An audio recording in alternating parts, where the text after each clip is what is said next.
চোরাপথে সীমান্ত পার করে আনা গরু দাবি করে বেতনা বিওপির ১০ কিলোমিটার ভেতরের বহরমপুর গ্রামের মানুষের গরু কেড়ে নেয়ার সময় প্রতিবাদী মানুষের উপর নির্বিচার গুলি বর্ষণ করে বিজিবি। এতে নিহত ৩ জনের একজন প্রাথমিক বিদ্যালয়ের ছাত্র, একজন শিক্ষক, আরেকজন গা গতরে খাটা কৃষক। কিন্তু নির্দয় হত্যাকাণ্ডের পর তাদের সবাইকে চোরা কারবারি বলে প্রতিষ্ঠিত করা হচ্ছে।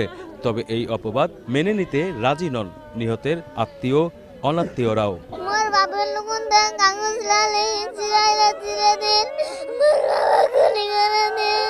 উনি বলছে যে আমার বাড়ি গরু আমি মেয়ের জন্য বিক্রি করব। ওরা কেউ কথা মানে না মানে পারমিট ওরা হাতের থেকে নিয়ে কাগজ চিরে ফেলাছে। একটা গুলি করার পরেই সাথে সাথে নালাটা ঘুরাই দিছে, ঘুরাই দিয়ে এইভাবে গুলি করছে, 4 জন মিলে একসাথে। 10 কিলোমিটার দূরের গ্রামে চোরাচালানের গরু ধরতে এসে বিজিবি সদস্যরা প্রমাণ করেছেন গরুগুলো সীমান্ত অতিক্রম করে আসে তাদেরই ব্যর্থতায়।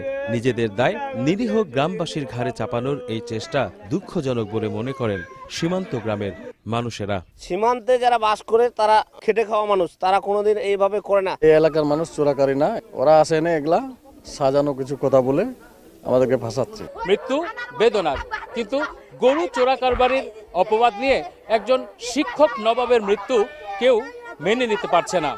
ঘটনার দুদিন পরও দোষীদের বিরুদ্ধে ব্যবস্থা না নিয়ে উল্টো হতাহতদের চোরা কারবারি হিসেবে প্রমাণের চেষ্টা করছে বিজিবি। এ নিয়ে ক্যামেরার সামনে কথা না বললেও ফোনে এমন কথাই বলেন বিজিবির কর্মকর্তা। আমরা সবকিছু যাচাই করছি, অবশ্যই কেউ যদি এর জন্য কোনো দোষী হয়ে থাকে তার বিরুদ্ধে তো আমরা অবশ্যই ব্যবস্থা নেব। যে আক্রমণটা হয়েছে এটা একদম সম্পূর্ণরূপেই পূর্ব পরিকল্পিত।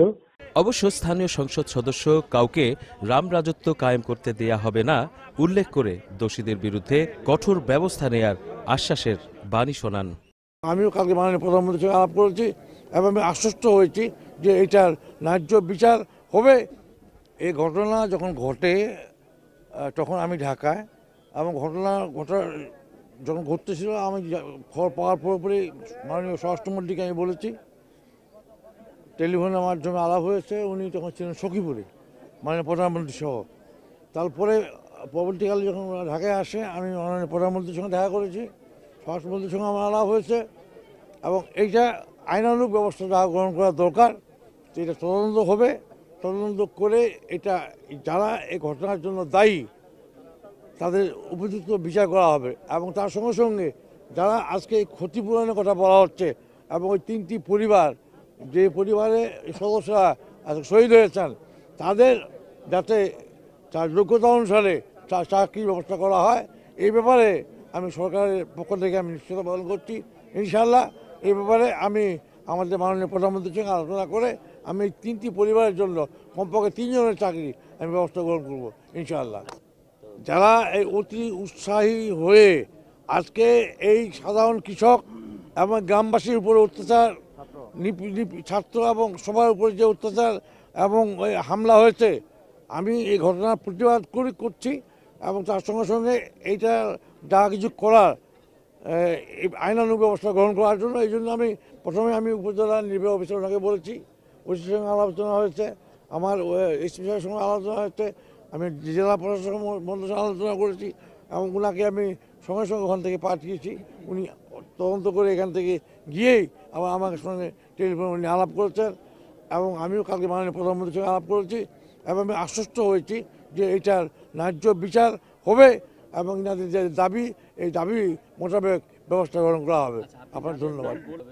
আসলে আমরা তো মগের মূল্য কায়েম করিনি, এটা একটা মহান মুক্তিযুদ্ধের ভিতর দিয়ে এই দেশটা স্বাধীন করেছি আমরা, এবং আমি নিজেও একজন মুক্তিযোদ্ধা ছিলাম, তাই না?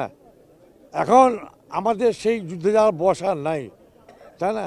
এখন আমাদের যে এই প্রজন্ম যারা আছে বর্তমানে, তারা আজকে এই আন্দোলন করে বাংলা দেশে মুক্তিযুদ্ধের যে স্বাধীনতা সুফল যেগুলো সেগুলো কায়েম করার জন্য চেষ্টা করছে, যার জন্য আজকে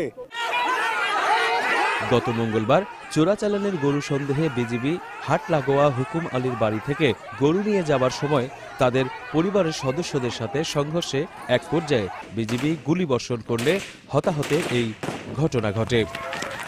রতন সরকার, সময় সংবাদ, ঠাকুরগাঁ।